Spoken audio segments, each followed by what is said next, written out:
Samantala, isang taon na nakalipas nang humagupit ang isa sa pinakamalakas na bagyo sa kasaysayan ng buong mundo at isa sa mga naunang rumisponde sa ating mga kababayan ay ang Embahada ng Amerika. Naghatid ng agarang tulong at ipinahiram ang kanilang mga kagamitan para sa mabilis na paghahatid ng serbisyo. Sa pagbulita natin sa unang anibersaryo ng Yolanda, magbalik tanaw tayo sa mga tulong na natanggap ng ating bansa. Narito po. It was completely destroyed.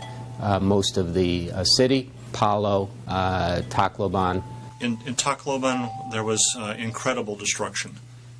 It was unfathomable to see so many houses completely flattened. The devastation was nothing I've ever seen in my entire career. But what struck me most was the sadness, the desperation, and the shock that I saw in all of the people that were there. I remember thinking that this must be what the results of a nuclear blast, the after effects must look like, because the effects were almost complete and utter devastation. In Leyte Gulf in 1944, MacArthur returned, and the ships came into the harbor and engaged in one of the great naval battles, probably the biggest naval battle in recorded history. So people in the Philippines know of the great battle in Leyte and the liberation of the Philippines having started there. And the fact that we came back was remarked on by many people, that we were there to help people recover from this disaster. And I think the ties that we developed with the Filipinos during World War II were renewed in a certain way by our relief during and work together with the Philippine Armed Forces, just as we had worked with the Philippine Scouts during World War II. And this working together and shoulder to shoulder was something that I think people saw as an extension of this great relationship, this rich history that we have together. One of our core principles is when friends are in trouble, America helps. So the first phase was understanding the degree of devastation, how much destruction, what was going to be needed in the near term, how many people needed to be fed, how many people needed health care, medical care, etc. So working together with the Philippine government and the armed forces of the Philippines, it was really quite amazing to watch how everybody worked together as a team to begin responding in those initial days. We had been working, we meaning JustMag, had been working with the armed forces of the Philippines. Essentially, we set up, we began to push supplies from Villamor Air Base, where 3rd MEB had its supplies, down to Tacloban. We also, some additional credit goes to combat air controllers from the Joint Special Operations Task Force that provided combat controller teams to actually get the tower up and running. So that's how it began to flow up front within the first 48 hours. I think we evacuated in the area of 20 to 21,000 victims, storm victims, from Tacloban Airport up here to Manila. The strike group getting here, they were definitely a key part of the activity, and they brought in some UH-60 or SH-60 helicopters that were very useful in doing some point delivery. They did make some water for the areas of Samar out by Giwan. Solid. There were no issues. Everybody dug in very quickly, rolled up their sleeves, and made the mission happen the way it needed to happen.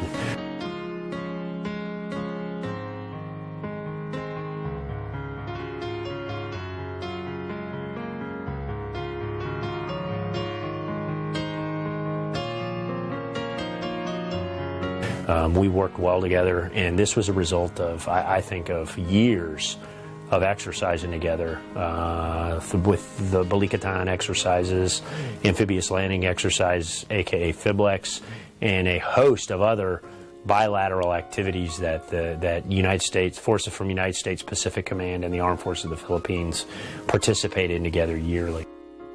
Almost immediately, the Office of Foreign Disaster Assistance stood up the DART team, which is the Disaster Assistance Response Team.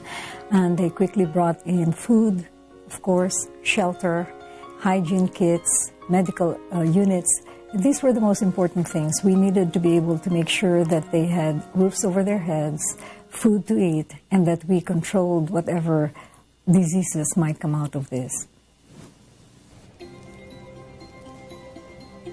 You have to see this as a continuum, starting with the immediate assistance, the humanitarian assistance and disaster relief in the immediate aftermath of the storm. And then we started to look at the recovery and rehabilitation stage, where we've been working with the Philippine authorities as they stood up a rehabilitation office under Secretary Lacson. And we've been helping him as he needs technical assistance. We've been also offering some aid directly in the area, helping rebuild sari-sari stores, helping people in some small-scale housing. But it's really been trying to help organize and mobilize the effort to reconstruct, and to reconstruct in a way that will be better prepared for another storm in the future. Since November of last year, the U.S. government has provided $143 million for emergency relief and for recovery support. Of this amount, the USAID provided about $108 million, $56 million for emergency support right after the typhoon. With $52 million, we are building about 200 classrooms, 10 hospitals and medical units. We are constructing 1,000 sari-sari stores, and in collaboration with Coca-Cola and Procter & Gamble, we are providing initial inventory for these stores. We have allocated $4 million for microfinance, and this is to support livelihood, both of the store owners as well as livelihood for farmers and fisherfolk and any small businesses that they might want to stand up. We are also providing assistance in terms of creating awareness for anti-trafficking. And this is very important. Our studies have shown that trafficking increases during times of disaster. In the recovery phase, I think USAID has put emphasis on rebuilding schools, on providing livelihood so people have jobs, that they can earn money, buy food on themselves, begin that restoration of a normal economic life. That's part of the requirement.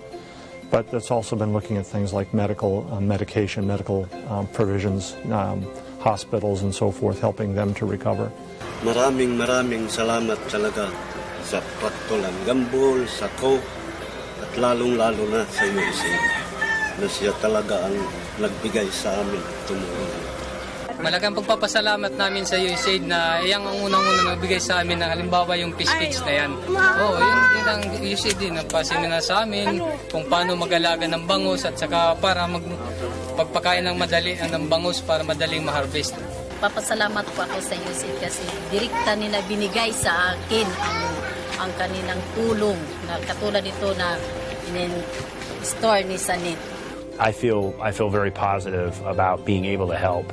The role of both myself and all of our team members here being able to help and answer the call when that call came.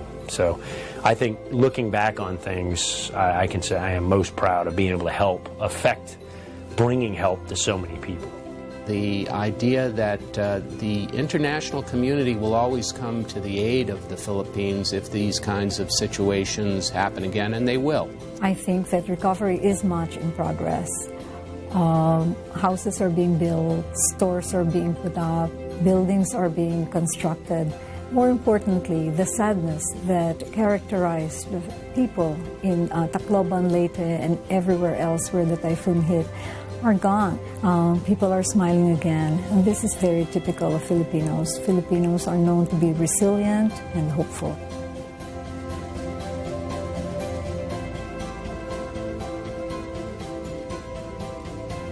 Alright, narinig mo, Princess, Filipinos are smiling again. So talagang yung ngiti ng mga Pinoy, kahit ano pang sakuna ang dumating sa ating buhay, sa ating bansa, ay talagang hindi pa rin mawawala yung ngiti at pag-asa dahil patuloy pa rin na babangon at babangon ang isang Pilipino. Yes, at saka Kirby, yung spirit na tayo ay talagang hopeful tayo palagi, na iniisip natin we are always looking forward, no? Ito yung nakakatuwa din sa Filipino spirit na hindi mamatay-matay kahit anong mangyari.